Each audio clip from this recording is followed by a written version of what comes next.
رسول حضرت داتا صاحب رحمۃ اللہ تعالیٰ علیہ کے حوالے سے ابھی آپ نے سماعت فرمایا کہ داتا صاحب رحمۃ اللہ تعالیٰ علیہ نے کیسی مدد فرمائی حضرت خواجہ قمرالدین سیالوی رحمۃ اللہ تعالیٰ علیہ کی. تو میں چاہوں گا کہ اس عظیم ہستی کا کچھ تعارف میں آپ کی خدمت میں پیش کروں. ویسے داتا صاحب تو وہ عظیم ہستی ہیں کہ ایک مرتبہ میں ساؤتھ افریقہ کے سفر پر تھا تو ڈربن ایک شہر میں عاشقان رسول کی ایک بہت بڑی تعداد جمع تھی اور لوگوں کو پتہ چلا کہ میں پاکستان سے آیا ہوں. تو مجھے اکثر لوگوں نے آ کر کہا کہ if you visit Lahore please give our salaam to Data Sahib علیہ الرحمہ. یعنی داتا صاحب کی ہستی مشرق و مغرب شمال و جنوب میں الحمدللہ عز و جل مشہور ہے. پھر بھی حصول برکت کے لیے میں چاہتا ہوں کہ آپ کی خدمت میں کچھ عرض کروں. حضرت داتا صاحب رحمۃ اللہ تعالیٰ نے وہ عظیم ہستی ہے کہ حضور سیدی غوث اعظم شیخ عبد القادر جیلانی رحمۃ اللہ تعالیٰ سے پہلے آپ دنیا میں تشریف لائے. 400 سنہ ہجری میں آپ افغانستان کے ایک علاقے غزنی میں، اور غزنی کا ایک محلہ تھا حجویر، اس میں آپ پیدا ہوئے اور اسی وجہ سے آپ رحمۃ اللہ تعالیٰ علیہ کو حجویری کہا جاتا ہے. اور اتنی عظیم المرتبہ ہستی ہے کہ آپ حسنی حسینی سید ہیں. ابتدائی سے بڑے نیک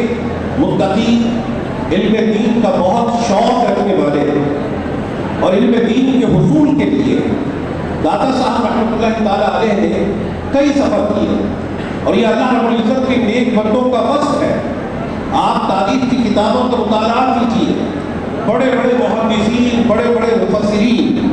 بڑے بڑے اولیاء کاملین علیہم الرحمہ، دین کی خدمت کرنے والوں کے اسفار آپ کو ملیں گے کہ حصول علم دین کے لیے اللہ رب العزت کے نیک بندوں نے کس کس انداز سے کہاں کہاں کے سفر کیے، کیسی کیسی تکالیف کا سامنا کیا اور کیسی مشکلات کا سامنا کیا اور پھر اللہ رب العزت کا دین سیکھا.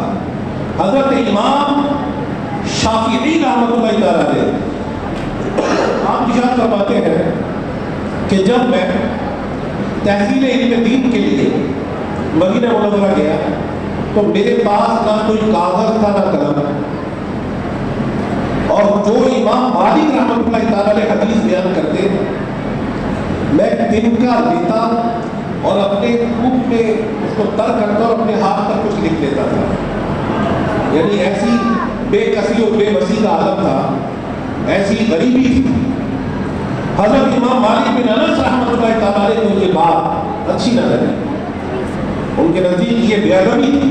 کہ یہ بچہ کیا کر رہا ہے. تو جب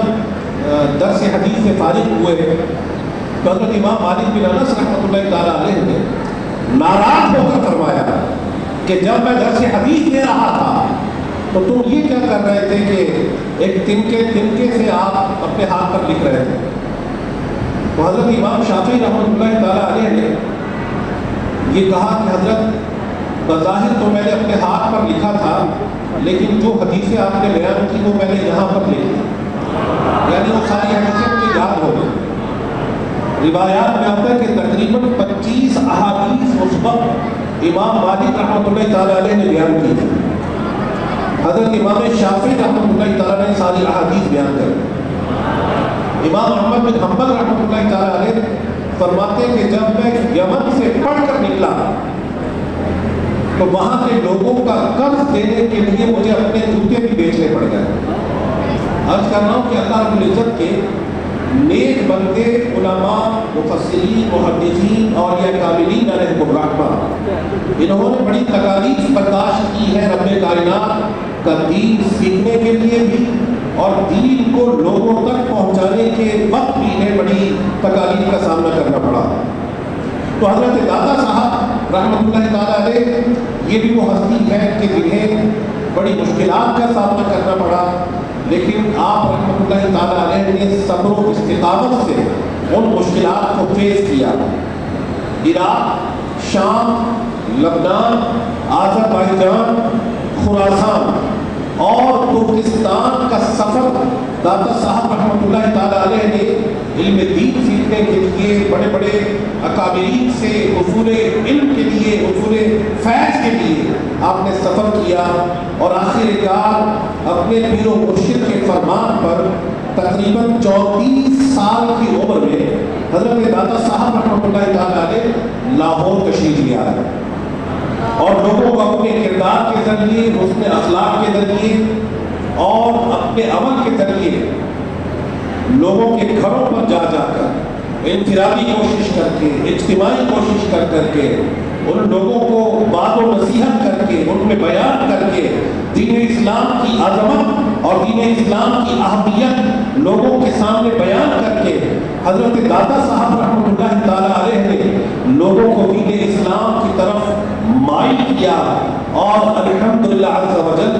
30 سال پورے تقریباً داتا صاحب رحمۃ اللہ تعالیٰ علیہ نے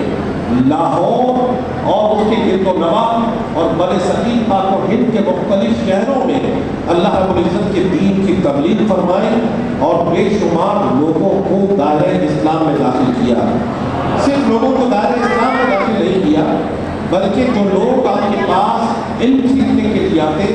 آپ رحمۃ اللہ تعالیٰ علیہ نے انہیں عمل کا درس دیا، انہیں دین پر استقامت کا درس دیا، اور دین پر ثابت قدمی سکھائی، اور دین پر عمل کرنے کا جذبہ لوگوں کے اندر پیدا کیا۔ اور یہ دور کہہ سکتے ہیں کہ دین اسلام کی ترویج و اشاعت کے حوالے سے داتا صاحب رحمۃ اللہ تعالیٰ علیہ کا یہ جو پیریڈ تھا، یہ گولڈن پیریڈ تھا کہ جس میں آپ رحمۃ اللہ تعالیٰ علیہ نے اللہ رب العزت کے دین کی اشاعت فرمائی، اور پھر 465 سیرے ہجری میں داتا صاحب رحمۃ اللہ تعالیٰ علیہ نے وصال فرمایا۔ تو عاشقان رسول اور مدنی چینل کے ناظرین، آپ نے داتا صاحب رحمۃ اللہ تعالیٰ کی زندگی کی ایک ہلکی سی جھلک یہاں پر دیکھی اور سننے کی سعادت حاصل کی، اور داتا صاحب رحمۃ اللہ تعالیٰ علیہ کی ایک کرامت پر آپ نے غور کیا کہ اپنے وصال فرمانے کے سینکڑوں سال بعد بھی آپ نے ایک ولی کے کامل کی کس انداز سے رہنمائی کی۔ الحمدللہ عز و جل یہ شروع سے مسلمانوں کا اس پر اجماع رہا، علماء، مشائخ، محدثین، مفسرین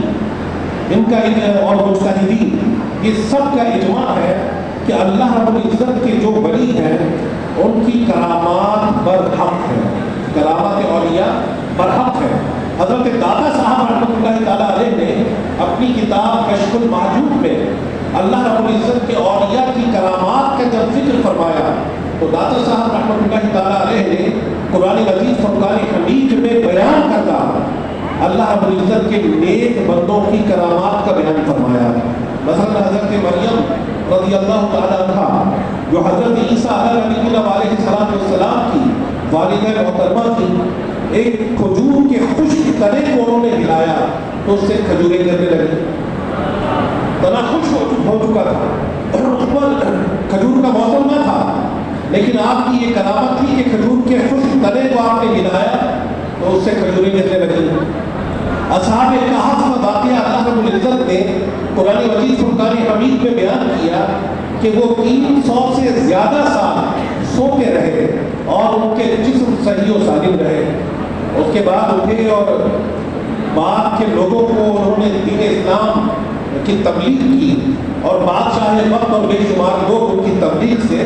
دائرہ اسلام میں داخل ہوئے۔ اسی طرح حضرت سلیمان علیہ السلام کے مقدس زمانے کا ذکر بھی داتا صاحب رحمۃ اللہ تعالیٰ علیہ نے کیا کہ سلیمان علیہ السلام کے دور میں آپ علیہ السلام کے ایک صحابی،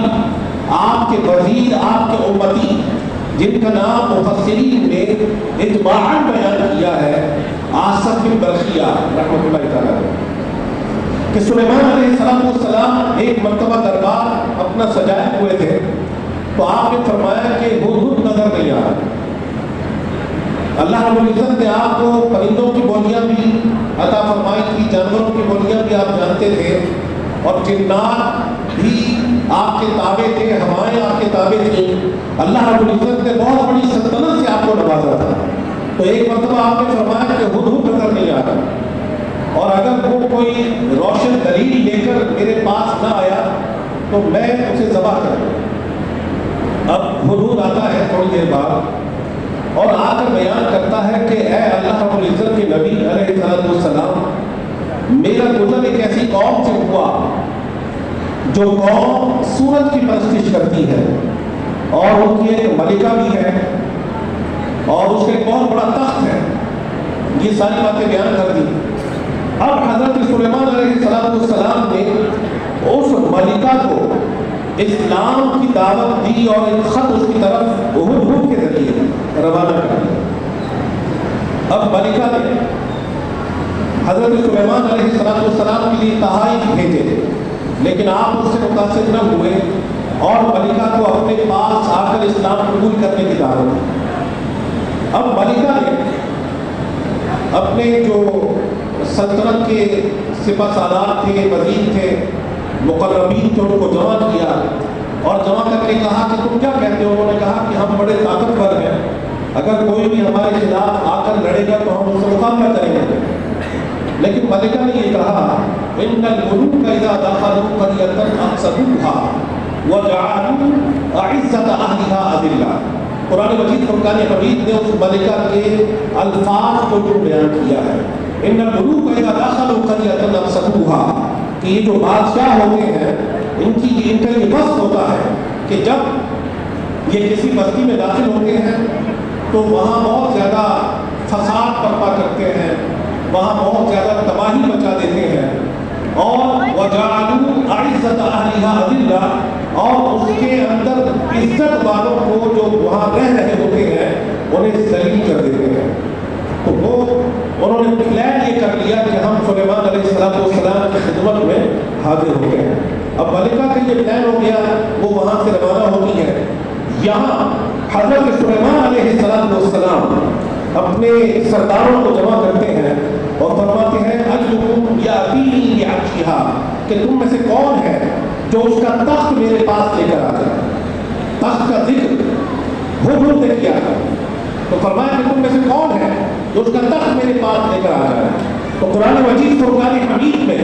اللہ رب العزت نے بیان فرمایا سورۃ النمل میں، قال عفریت من الجن انا آتیک بہ قبل ان تقوم من مقامک، کہ آپ کے یہاں سے اٹھنے سے پہلے وہ تخت میں آپ کی خدمت میں لے کر آ جاؤ۔ قال عفریت من الجن، یعنی ایک خبیث جن تھا، بہت طاقتور جن، اس نے کہا کہ آپ کے یہاں سے اٹھنے سے پہلے وہ تخت میں آپ کی خدمت میں لے آتا ہوں۔ لیکن حضرت سلیمان علیہ السلام نے اس کی اس آفر کو ایکسپٹ نہیں کیا۔ اللہ رب العزت نے بیان فرمایا قال الذی عنده علم من الکتاب انا آتیک بہ قبل ان یرتد الیک طرفک، ایک ایسے شخص نے کہا کہ جس کے پاس کتاب کا علم تھا، اس نے کہا انا آتیک بہ قبل ان یرتد الیک طرفک، کہ اے سلیمان علیہ السلام، آپ کے پلک جھپکنے سے پہلے وہ تخت میں لے آؤں گا۔ ذرا غور کیجیے، آپ کے پلک جھپکنے سے پہلے وہ تخت میں لے آؤں گا۔ اور پھر کیا ہوا؟ حضرت سلیمان علیہ السلام کا وہ امتی، وہ وہاں سے آپ کے وہ صحابی وہاں سے کہیں گئے نہیں۔ آپ ذرا غور کریں کہ پلک جھپکنے میں دیر کتنی لگتی ہے، ذرا تصور کریں کہ پلک جھپکنے میں کتنے سیکنڈ لگتے ہیں۔ اس نے کہا انا آتیک بہ قبل ان یرتد الیک طرفک، کہ آپ کے پلک جھپکنے سے پہلے میں وہ تخت لے آؤں گا۔ یہ کہاں بیان کر رہے ہیں؟ یہ اس وقت ملک شام میں تھے اور وہ تخت تھا یمن میں، ملک شام میں تھے اور یمن میں وہ تخت تھا۔ انہوں نے کہا کہ میں پلک جھپکنے سے پہلے لے آتا ہوں۔ پھر کیا ہوا؟ فلما رآہ مستقرا عنده قال هذا من فضل ربی، کہ جب سلیمان علیہ السلام نے اپنے سامنے وہ تخت دیکھا تو کہا کہ یہ سب میرے رب کے فضل سے ہے۔ یعنی آپ کے امتی کی طاقت، ایک نبی کی طاقت کا بیان نہیں ہو رہا، امتی کی طاقت، آپ کے ایک صحابی کی طاقت کا یہ بیان ہو رہا ہے۔ انہوں نے یہ نہیں کہا کہ اے اللہ رب العزت کے پیارے نبی علیہ السلام، ملک سبا کا ذکر تو ہمارے سامنے ہدہد نے کیا تھا، ڈائریکشن کیا ہے، ہمیں کوئی نیویگیشن بتا دیتا کہ وہ کس طرف ہے، وہ دائیں طرف ہے بائیں طرف ہے، کتنے کلومیٹر دور ہے، کتنے میل دور ہے، وہ کتنا بڑا تخت ہے، وہاں جانے میں کتنا وقت لگے گا. لیکن قرآن پاک میں اللہ رب العزت نے یہ بیان کیا ہے کہ حضرت سلیمان علیہ السلام کے اس امتی کو انہوں نے کہا کہ میں آپ کے پلک جھپکنے سے پہلے وہ تخت لے آؤں گا، اور وہ لے بھی آئے. تو مفسرین نے بیان کیا کہ حضرت عاصم بن برقیہ رضی اللہ تعالیٰ عنہ کو اسماء عظیم کا علم تھا. ان اسماء عظیم کے ذریعے انہوں نے اللہ رب العزت کی بارگاہ میں دعا کی اور وہ تخت سامنے آ گئے. تو یہ حضرت عاصم بن برقیہ رضی اللہ تعالیٰ عنہ کی کرامت تھی. تو بعض لوگ بدنصیب ایسے ہیں کہ وہ کرامات اولیاء کے حوالے سے گفتگو کرتے ہیں کہ یہ کیسے ہو گیا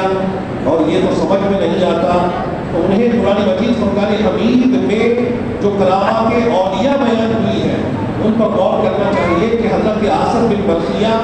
یا حضرت مریم رضی اللہ تعالیٰ عنہ یا اصحاب کہف جن کا ذکر آپ پڑھتے ہیں، یہ سب کے سب اولیاء کرام تھے. اللہ رب العزت نے انہیں طاقتیں دی تو رب کائنات اپنے اولیاء کو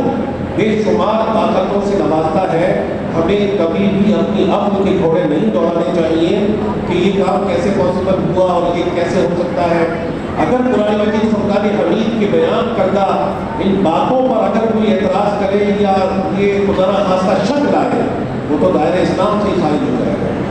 تو اللہ رب العزت کے اولیاء کی کرامات برحق ہیں. تو حضرت داتا صاحب رحمۃ اللہ تعالیٰ علیہ اور اللہ رب العزت کے نیک بندوں نے رب کائنات کی اقوام عالم میں ترویج و اشاعت کی.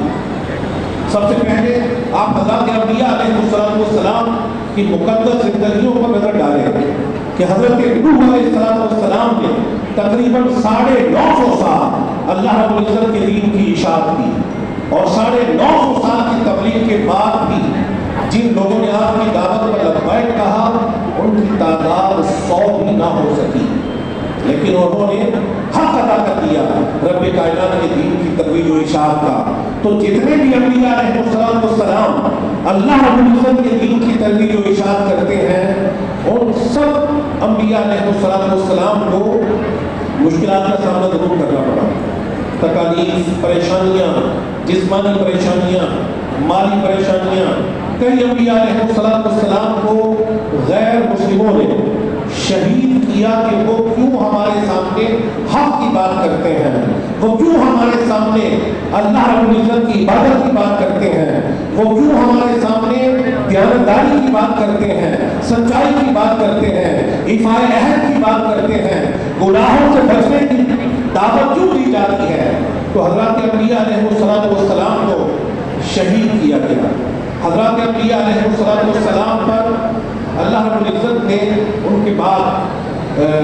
جو سلسلہ تھا سلسلہ نبوت نبی محتشم صلی اللہ علیہ وآلہ وسلم پر ختم فرمایا. یعنی سب سے آخری نبی اللہ رب العزت کے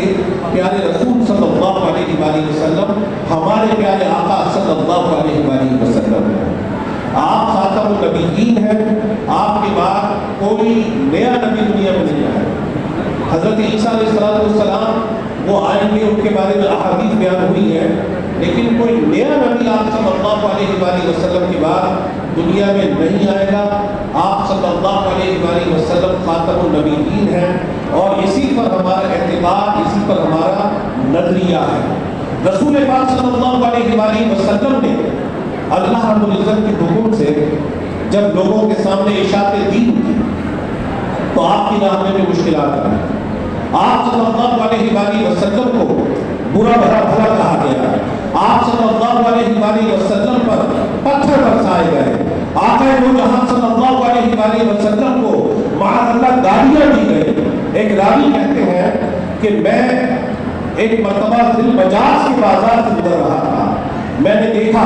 کہ حسن و جمال کا ایک پیکر لوگوں کے سامنے اعلان کر رہا ہے، قولوا لا الہ الا اللہ تفلحوا، کہ اے لوگوں کہو اللہ کے سوا کوئی عبادت کے لائق نہیں، تم کامیاب ہو جاؤ گے. وہ کہتے ہیں کہ میں نے دیکھا کہ حسن و جمال کے اس پیکر کے پیچھے ایک شخص خاک اڑاتا ہوا ہوا جا رہا ہے اور کہتا ہے کہ اس کی بات کو نہ سنو، جو اس کی بات سنے گا وہ اپنے معبودان باطل کو چھوڑ کر ایک خدا کی طرف آ جائے گا، وہ اسے گالیاں دیتا ہوا جا رہا ہے۔ میں نے کسی سے پوچھا کہ حسن و جواب کا یہ پیکر جو کہہ رہا ہے لا الہ الا اللہ تفلحون، یہ کون ہے؟ تو جواب دینے والے نے مجھے بتایا کہ یہ وہ ہستی ہے کہ جن کا کہنا ہے کہ میں اللہ رب العزت کا آخری نبی محمد مصطفیٰ احمد مصطفیٰ صلی اللہ علیہ وآلہ وسلم ہوں۔ راوی کہتے ہیں کہ میں نے پیچھے خاک اڑانے والے، گالیاں دینے والے، برا بھلا کہنے والے کے بارے میں پوچھا تو مجھے جواب دیا گیا کہ یہ ابو لہب مسلمانوں کا سب سے بڑا دشمن ہے، جو آپ صلی اللہ علیہ وآلہ وسلم کی معاذ اللہ تکذیب کر رہا ہے، جو آپ کو جھٹلا رہا ہے، جو آپ صلی اللہ علیہ وآلہ وسلم کو گالیاں دے رہا ہے۔ لیکن راوی کہتے ہیں کہ پیارے آقا صلی اللہ علیہ وآلہ وسلم کے اس طرز عمل نے مجھے بہت متاثر کیا کہ آپ کو برا بھلا کہا جا رہا ہے، لیکن آپ صلی اللہ علیہ وآلہ وسلم خندہ پیشانی کے ساتھ یہی فرماتے ہوئے جا رہے ہیں قُلُوا لَا إِلَٰهَ إِلَّا اللَّهُ تُفْلِحُونَ، اے لوگوں کہو کہ اللہ کے سوا کوئی عبادت کے لائق نہیں، تم کامیاب ہو جاؤ۔ آخر دو جہاں صلی اللہ علیہ وآلہ وسلم کی راہ میں صلو علی النبی، کفار نے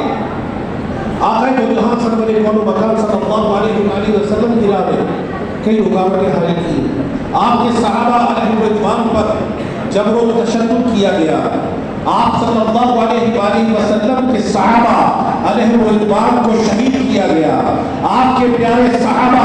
علیہ رضوان کی راہ میں کانٹے بچھائے، ان پر جبر و تشدد کر کے ان کے راستے کو روکنے کی کوشش کی۔ کہیں حضرت عمار رضی اللہ تعالیٰ عنہ آپ کے انگاروں پر لٹائے گئے، یہاں تک کہ رسول پاک صلی اللہ علیہ وآلہ وسلم نے ان صحابہ کو فرمایا یا نار کونی بردا وسلاما علی عمار کما کنت علی ابراہیم، کہ اے آگ میرے عمار پر ٹھنڈی اور سلام کی باری ہو جا جس طرح تو ابراہیم علیہ السلام پر ہو گئی تھی۔ حضرت خباب بن عرب رضی اللہ تعالیٰ عنہ کو آپ کے انگاروں پر لٹایا گیا اور اس کی وجہ سے آپ کے جسم کا نقصان یہ ہوا کہ آپ کے جسم سے گوشت جھڑ گیا۔ اور اللہ تعالیٰ کرم فرمائے، ذرا غور کریں کیا معاملات اور کیا حالات ہوئے ہوں گے کہ اگر تھوڑی سی گرمی پڑ جائے تو گرمی کے موسم میں تھوڑی دیر کے لیے ہم ننگے پاؤں سڑک پر کھڑے نہ ہو سکیں، ہمارے پاؤں میں آگے پڑ جائیں، لیکن حضرت خباب، حضرت عمار رضی اللہ تعالیٰ عنہ اور حضرت بلال پر جس انداز سے جبر و تشدد کیا گیا، وہ جب بندہ تصور کرتا ہے اس کے رونگٹے کھڑے ہو جاتے ہیں۔ کہ ایک راوی کہتے ہیں کہ حضرت بلال رضی اللہ تعالیٰ عنہ کو ایسی ریت پر لٹایا جاتا اور ایسی ریت پر لٹا کر آپ کے جسم پر پتھر رکھے جاتے کہ اگر کسی گوشت کے ٹکڑے کو وہاں پر رکھ دیا جاتا تو وہ بھی بھول جاتا۔ حضرات صحابہ علیہ رضوان یہ تشدد کا سلسلہ چلتا رہا، پھر آخر کار ایسا ہوا کہ اللہ رب العزت نے انہیں دشمنان اسلام پر غالب کیا۔ حضرات صحابہ علیہ رضوان اب اللہ رب العزت کے دین کی اشاعت کے جذبے میں اقوام عالم میں پہنچے، کوئی یمن میں پہنچے، کوئی افریقہ میں پہنچے، کوئی ہندوستان کی سرزمین پر پہنچے، رب کائنات کے دین کی اشاعت کو اپنی زندگی کا مقصد بنا لیا۔ رب کائنات کے دین کو پھیلانے کے لیے حضرات صحابہ علیہ رضوان کو جب جان کی قربانی دینی پڑی، انہوں نے اپنی جانوں کا نذرانہ پیش کیا، جب وہ تشدد ہوا انہوں نے برداشت کیا،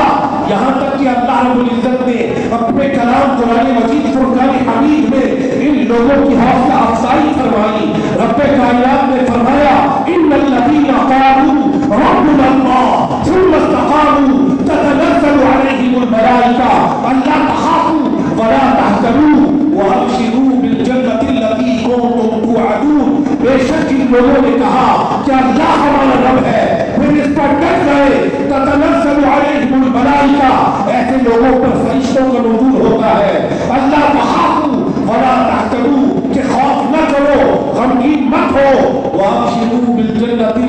كنتم توعدون، اور تمہیں اس جنت کی خوشخبری دی جاتی ہے جس کا تم سے وعدہ کیا گیا تھا۔ حضرات صحابہ کی حوصلہ افزائی رب کائنات نے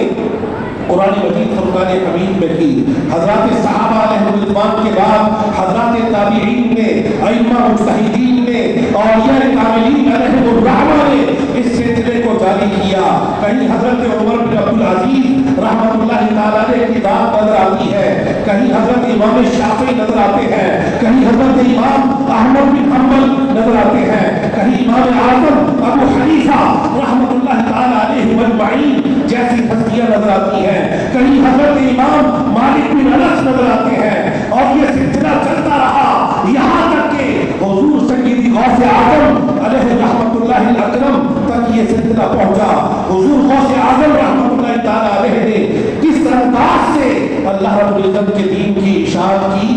کہ خود علم تفسیر پڑھاتے رہے، قرآن پاک کی تعلیم دیتے رہے، حدیث پڑھاتے رہے، علم الکلام پڑھاتے رہے، لوگوں کو درس دیتے رہے۔ حضرت امام ابن حجر اسقلانی رحمۃ اللہ تعالیٰ علیہ نے بیان کیا کہ حضور سیدی غوث اعظم رحمۃ اللہ تعالیٰ علیہ کے حلقے میں شروع میں 2-4 افراد ہوتے تھے، پھر یہ سلسلہ اتنا بڑھا کہ تقریباً 70,000